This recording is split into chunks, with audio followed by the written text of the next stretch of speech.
thank you so much to everyone that has been with me since day one, and to the new supporters. Yeah, I want to talk about a very personal topic, and it's called personal boundaries. And I mean, all of us at some point have had to like set boundaries, and it wasn't fun. And I feel like growing up, no one really taught me on how to set boundaries, and the proper way of setting boundaries, and how to deal with friends and family. We just sailed through life, you know. And I realized that when boundaries are not set earlier in life, or at the beginning when you meet somebody, you find out that later on it's gonna be very hard to establish those boundaries. So yeah, so my thing is like, what are boundaries? Let's begin with what are boundaries. And I'm gonna use a definition here. I'm gonna use a Berkeley.edu definition, and it's saying that boundaries are limits and rules we set for ourselves within relationships. A person with healthy boundaries can say no to others when they want to, but they are also comfortable opening themselves up to intimacy and close relationships. So it's possible to set boundaries, and healthy boundaries for that matter. And I realize that boundaries don't mean that you are stubborn, because that's one of the things that have made me so scared of setting my boundaries. Like, I've always worried that people are gonna label me as stubborn, or as stuck up, and or people won't want to associate with me for anything. But then I realized even when you don't set boundaries, people take advantage of you, and they're still gonna think you're stubborn, or you're not a good person. So I've had those situations where someone is like, you're not a good person because you didn't do what you want them to do. If you don't set boundaries at the beginning, guess what? Like, people will take advantage of you, like I said. And when people take advantage of you, it will reach a point, normally, okay, let me backtrack.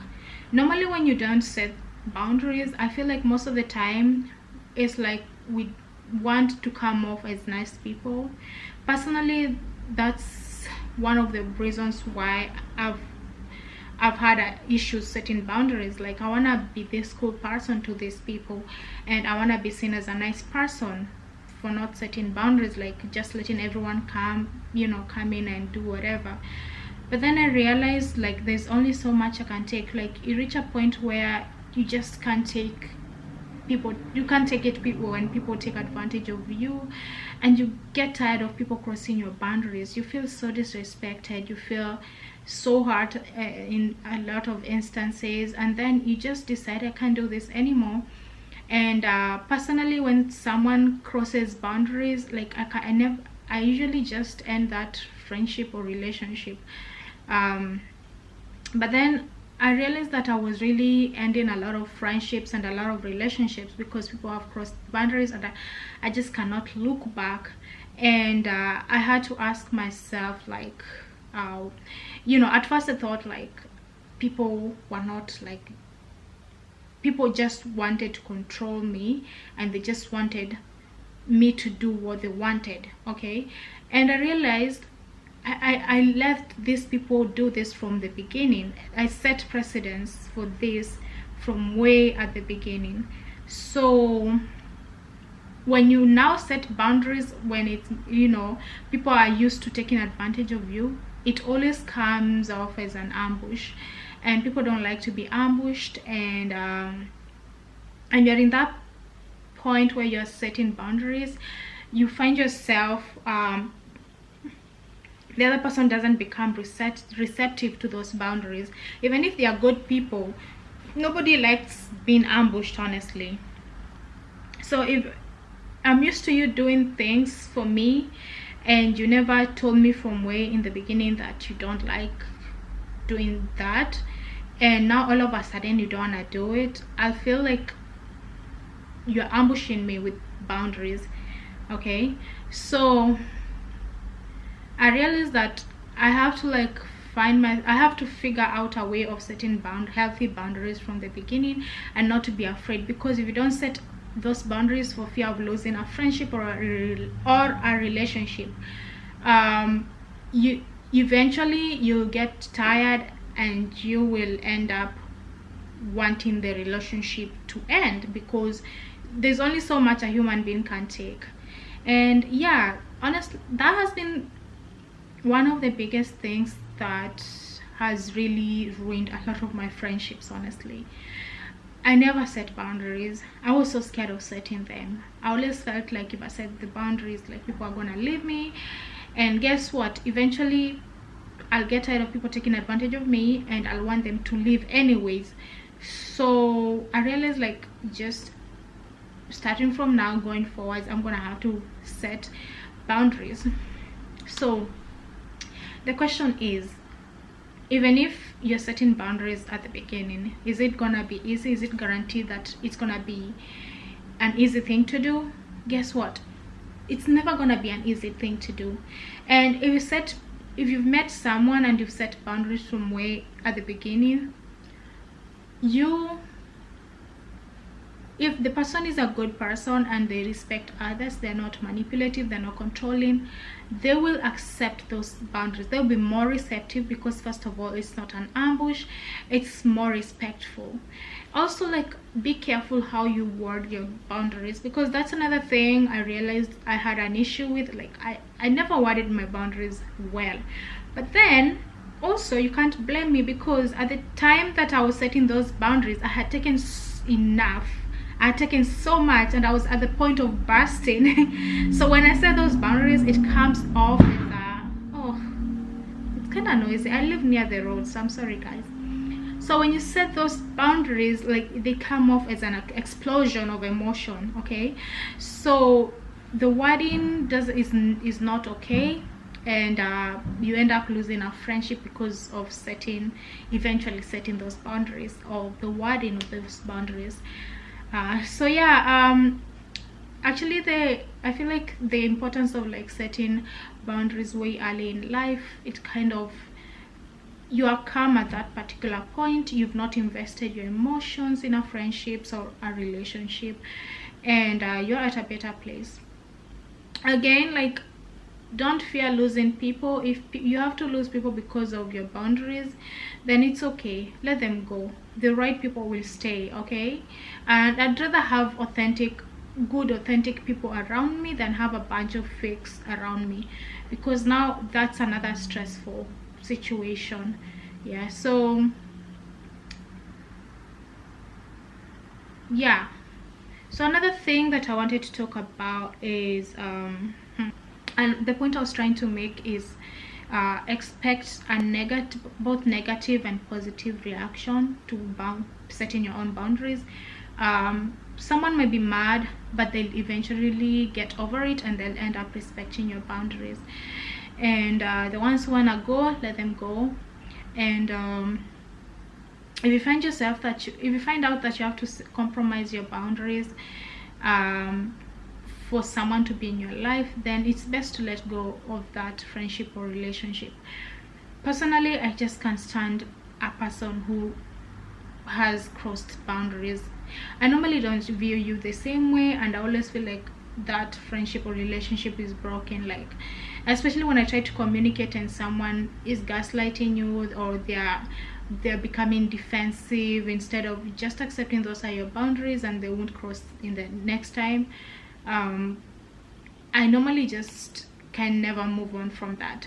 So yeah, so be protective of your boundaries, and it's gonna help your mental health. It's gonna help you live peacefully with people. At least people will know how much of you, how much they can go, how far they can go with you. So yeah, this doesn't mean enmity, doesn't mean that the person is bad. Sometimes just people don't know. Like, I personally have crossed boundaries without knowing, and when I realized that I've crossed boundaries without knowing, and the other person never told me that I was crossing their boundaries, and now they are mad, I would feel so bad. I'll feel so uncomfortable later. Like, yeah, I accept these are your boundaries, but I didn't know, and I don't want you to feel like I crossed, you know, I did that on purpose. I just didn't know. But so yeah. And another thing is, like, don't pay so much attention when people feel bad about a situation, especially if you've not disrespected them at all. Like, someone, your job is to deliver the message. However the other person accepts or receives the message is their own responsibility. You owe, like, another person's reaction to your message is not your responsibility. Let them deal with their emotions.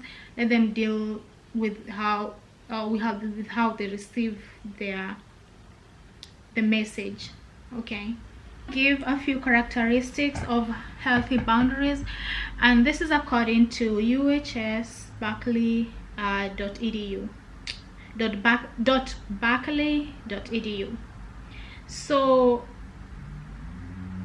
healthy boundaries values own opinions. It doesn't compromise values for others. It shares personal information in an appropriate way, so no oversharing of or undersharing of information. Knows personal wants and needs and can communicate them. So even being able to communicate what you want, you're feeling comfortable being able to communicate what you want, is a sign of healthy boundaries. Like, you've set boundaries, healthy boundaries that people respect, and I believe the people around you have also set those healthy boundaries, and it makes it easy for you to communicate your wants and needs without having to cross those boundaries. Okay, it makes life actually easier.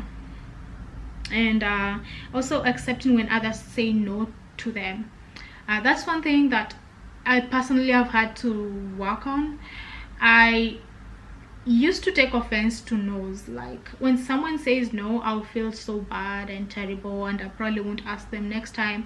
But nowadays, like, if someone says no to you, to me, it's okay. Like, they don't have to do the thing you've told them to do. Okay, if so example of porous boundaries, and I'm a culprit of this, and I'm gonna say this, like, I've had issues with setting boundaries, and my boundaries were so porous. Like, there was no clear cut, or or sometimes you know what you don't like, but you're not clear on your boundaries. Better be clear on your boundaries. Don't circumnavigate around it, or mention it in a joking way, or just put it there. Like, I don't know, like, just be serious and clear with your boundaries. Okay, so I know I've been a victim of porous boundaries, and they have costed me a lot. There's friendships that I shouldn't have lost, but I lost them because of porous boundaries, because someone crossed my boundaries. I know them in my heart, but I just didn't know how to put them out there. But then when someone crosses those boundaries, you can't just recover. It's very hard to recover. Now you have to let that friendship or relationship go. So porous boundaries, this is how porous boundaries look like. A person with porous boundaries tend to overshare personal information. Like, I have always been an extremely open book. Okay, like, I talk, especially when you get if you know me, if you come close to me, I don't know how to, like, I never used to. Right now I don't overshare personal information. Like, I rarely talk about anything that's going on in my personal life, but like, I used to really overshare.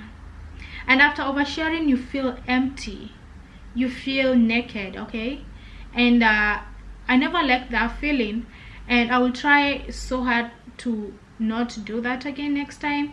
But then someone guilt trips you, and you're here again oversharing. So there's that. Difficulty saying no to requests of others.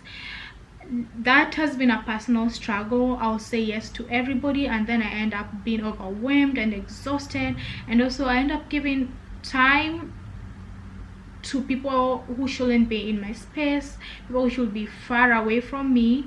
Yeah, so there's that. And then over involved with others' problems. Like, personally, like, okay, so this has happened. It happened last year and I regretted it so bad. I regret every minute of last year that I got involved in a person's issues.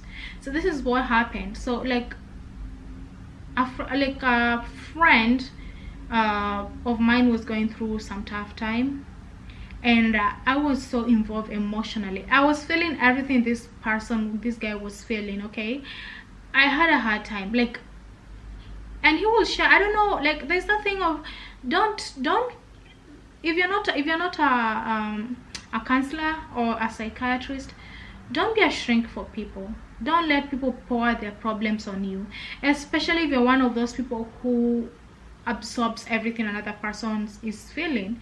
So I let myself do that. I thought I was being supportive. Little did I know, like, when you get involved in someone's problems, you become exhausted and overwhelmed for nothing.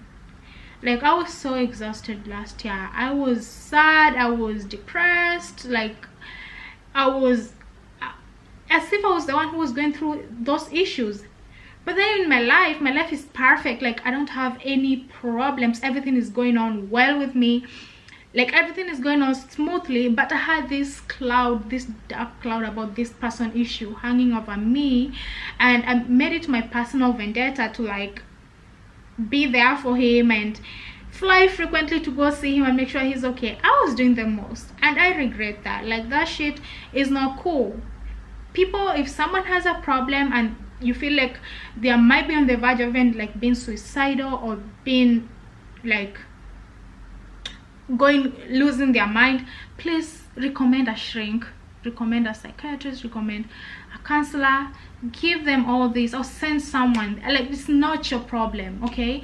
Just send someone, make sure they are okay, okay? But separate yourself from being involved in other people's problems. Like, I did that, and it was a huge mistake, and I said never again, okay? If you have issues, I'm gonna recommend a professional for those issues, but I can't be involved with them, sorry. I depended on the opinions of others. Like, I found myself in this trap many times. You know, I will do something great, you know, I'll be so successful, or maybe I've achieved something in my life, and then when a particular person doesn't clap for me, I'll feel so hurt, I'll feel so sad, I'll feel so depressed, and I'm just like, how come? Okay, so my thing was like, I'd have this particular person would like support everyone else but me, and they say they're close to me, and it would hurt me. And I had really signed up all my rights to this person, to this person's opinions, and that was the most stupid thing ever. Every time I think about it, I just laugh. Of course, the person is not in my life. I had to cut them off because it was just too much. I don't know why I got myself to that position. Like, who are they? I don't know. But be careful with being dependent on others' opinions, because your happiness will fluctuate depending on their opinions. If their opinions of you are negative, you're gonna be sad. If their opinions of you are, you know, positive, you're gonna be happy. Like, they're gonna control you emotionally, and you don't wanna be emotionally controlled, okay? Accepting of abuse or disrespect. Okay, so I'll never accept abuse. Like, I love myself too much, but I felt like I would allow disrespect to a certain level, and then when I realized this person, like, it's not, this disrespect is not going anywhere and it's not changing, that's when I would decide to probably end friendships or relationships. But then, like, I would accept it like once or twice or thrice, and then the third time I'm like, okay, you've got to go. But you should call out disrespect from the word go. Do not allow anyone to disrespect you, okay? Fears rejection if they do not comply with others. Exactly. Those are the two. I spoke about porous boundaries and healthy boundaries, and I hope that These are gonna help you evaluate your boundaries, and I hope you're gonna be able to set much clearer boundaries with friends and family. And I really do hope also that you don't feel bad about setting your boundaries. Don't expect setting boundaries to be easier on the other person. Don't expect peace on the other person if you set boundaries. Expect things to go either way, and don't let people's tantrums stop you from setting your own boundaries. And yeah, that's that for today. Thank you so much, guys, for being here with me. I really appreciate your support. Please like, share, and subscribe. Tell your friends to subscribe to my channel. And guess what? Pressing that red button is just a show of support. You're not gonna be charged. Yeah, so that's it. Peace out.